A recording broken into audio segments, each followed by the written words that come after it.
JP Nadda ji कल आ रहे हैं और बीजेपी ने पूरी तैयारी करी रखी है। राजस्थान बीजेपी एक बड़ा कार्यक्रम, शानदार आयोजन इस दौरान करेगी। अहिल्याबाई होलकर की जन्म शताब्दी कार्यक्रम के तहत मदन राठौड़ जी हमारे साथ हैं, प्रभारी जी हमारे साथ हैं।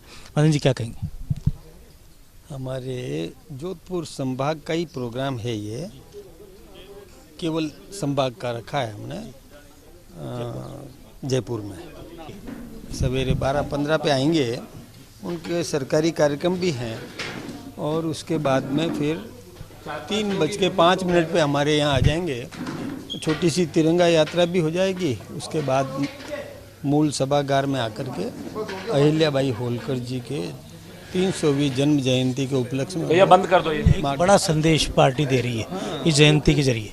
क्या अहिल्याबाई होलकर जो है वो एक राष्ट्रभक्त महापुरुष थी, योद्धा भी थी, न्यायप्रिय एक शासक भी रही है। तो बस उसी निमित्त मार्गदर्शन देना है, समाज को जागृत करना है। आपके संगठन अध्यक्ष बनने के बाद लगभग कई कार्यक्रम देखने को मिले, तिरंगा यात्राएं हुई और सभी कार्यक्रम बहुत अच्छे से हुए हैं। हाँ, अच्छे ही होंगे, ये भी अच्छा होगा। महिलाओं को लेकर विशेष तौर पर फोकस रहेगा इसका। अहिल्याबाई होलकर का तो महिलाएं आएगी।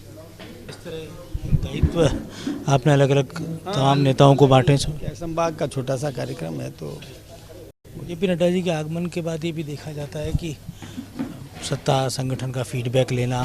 नहीं, वो इस विषय पर नहीं है, ये इसी निमित्त आ रहे हैं अहिल्याबाई होलकर के संबंध। बाकी तो सब विषय की चर्चा होती है, सरकारी कार्यक्रम भी है। ये जो कार्यक्रम आप जिस तरह से पार्टी ने लिए, खासतौर से अहिल्याबाई होलकर हुए, तिरंगा यात्रा ये हुई, पूरे देश में एक अलग तरह का वातावरण भारतीय जनता पार्टी निर्मित की। नहीं तो फिर बाहर बैठे। अहिल्याबाई होलकर जिस समाज की थी, उस समाज ने देश के विकास में बहुत बड़ी भूमिका का निर्वहन किया है।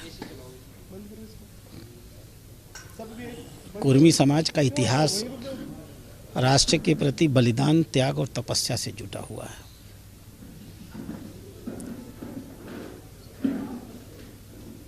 उन्होंने एक आदर्शतम राज्य व्यवस्था उस जमाने में पूरे भारत में स्थापित की थी। शहर सुंदर कैसे हों, शिक्षण संस्थान कैसे संचालित हों, शहरों की जल निकासी कैसे हो, जिसे आज माननीय प्रधानमंत्री ट्रांसपेरेंट गवर्नेंस की बात कहते हैं और मजबूती से 11 साल में उन्होंने दिखाया है। इस बात को उस जमाने में उन्होंने लागू करने का प्रयास किया था और सफलतम राजा के इस रूप में स्थापित हुई। और प्रशासनिक बेहतरी करने के साथ साथ उन्होंने राष्ट्रीय, जो भी उनका राष्ट्र का कल्पना था, उस राष्ट्रीय एकता और अखंडता के लिए उन्होंने ऐतिहासिक रूप से संघर्ष किया। एक महिला होने के नाते और विशेष रूप से कुर्मी समाज का होने के नाते यह देश के नौजवान बच्चों का अधिकार है कि वो जाने हमारे देश के विकास में जिन लोगों ने भूमिका का निर्वहन किया है, उनके व्यक्तित्व और कृतित्व से वो परिचित हों। यह कार्यक्रम उसी दृष्टि से आयोजित है। नड्डा जी आ रहे हैं, लेकिन उससे पहले हमने देखा राजस्थान के पूरे तमाम जिलों में मंडलों तक तिरंगा यात्राएं निकली। एक संदेश बीजेपी ने देशभक्ति का दिया। पार्टी ने कोई तिरंगा यात्रा नहीं निकाली है।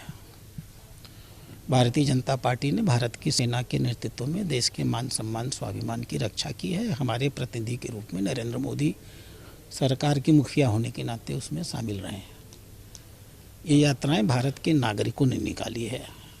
समाज के विभिन्न वर्गों ने, जो कुछ 4 दिनों के अंदर ऐतिहासिक सफलता प्राप्त हुई है। इस प्रकार से हमारे देश में हुई आतंकवादी घटनाओं के खिलाफ भारत की सेना ने माननीय प्रधानमंत्री जी के रणनीति के तहत मुकाबला किया है, घर में घुस के मारा है और सचमुच उनको माफ़ी मांगने पर मजबूर किया है। उससे जनता में एक उत्साह है। वो उत्साह हम लोगों ने उस दिन देखा है जब बीकानेर में माननीय प्रधानमंत्री आए थे। मुझे बताया गया है कि करीब 2-2.5 लाख लोग उस दिन माननीय प्रधानमंत्री को सुनने के लिए तैयार बैठे थे। जितनी संख्या में पुरुष नहीं थे, उससे अधिक संख्या में महिलाएं, देहात की औरतें बैठी हुई थी, बूढ़ी बूढ़ी औरतें बैठी हुई थी।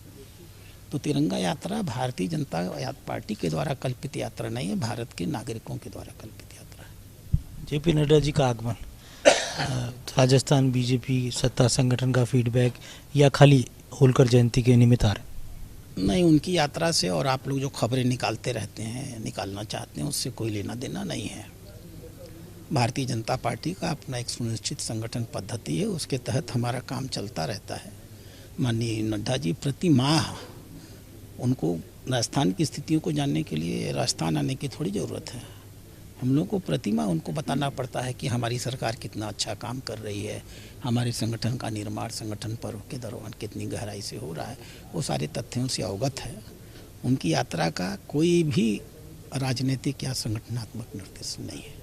प्रभारी जी, आप क्या कहेंगे राजस्थान में, क्योंकि लगातार कार्यक्रम हुए, अभी सिंदूर यात्राओं की शुरुआत भी हो चुकी है, आप कह सकते हैं जो कुछ मैं देख रहा हूँ पिछले 1 साल में, अब 5 साल बनाम 5 साल का समय खत्म हो गया है। अब भारतीय जनता पार्टी की सरकार चिरस्थायी सरकार रहेगी। आने वाले 50 साल तक राजस्थान की धरती पर भारतीय जनता पार्टी की अगली पीढ़ी को और उसकी बाद की पीढ़ी को सेवा करने का अवसर मिलेगा। राजस्थान सरकार के एक कैबिनेट मंत्री, उनका पुरानी सरकार में, गहलोत सरकार, उनका पीए सरहद पार जासूसी करते हुए पकड़ा जाता है। इतनी बातों को मुझे लगता है आप माननीय राठौर जी से जानकारी लेंगे तो तथ्यात्मक जानकारी देंगे। मैं जिन चीज़ों का तथ्य नहीं जानता हूँ, मुझे उसका जवाब नहीं देना चाहिए। आपसे तो केवल यही जानना है कि किस तरह से राजस्थान की बीजेपी का आप मार्गदर्शन करने लगातार आते हैं, राजनीतिक नियुक्तियों की शुरुआत भी हो चुकी है। ये गलतफहमी मत रखिए कि मैं मार्गदर्शन करने आता हूँ। मार्गदर्शन करने वाले दिल्ली में बैठे हैं, वो रणनीतियाँ बनाते हैं, पूरी कल्पना उनकी होती है। हम लोग सिर्फ यहाँ आते हैं इसलिए क्योंकि उनके विचारों और उनके जो कुछ मापदंड वो तय करते हैं, उसके अतिरिक्त उसके अनुसार हम लोग यहाँ नीचे काम कर पाएंगे। और जिस तरह से देख रहे हैं पूरी पार्टी इस समय अहिल्याबाई होलकर जन्म शताब्दी जयंती कार्यक्रम को सफल बनाने में जुटी है, जेपी नड्डा के दौरे को सफल बनाने में जुटी है, और खुद प्रभारी डॉक्टर राधा मोहन दास अग्रवाल ने आकर तैयारियों का जायजा लिया है। कैमरा जर्नलिस्ट जितेश के साथ योगेश शर्मा, फास्ट इंडिया।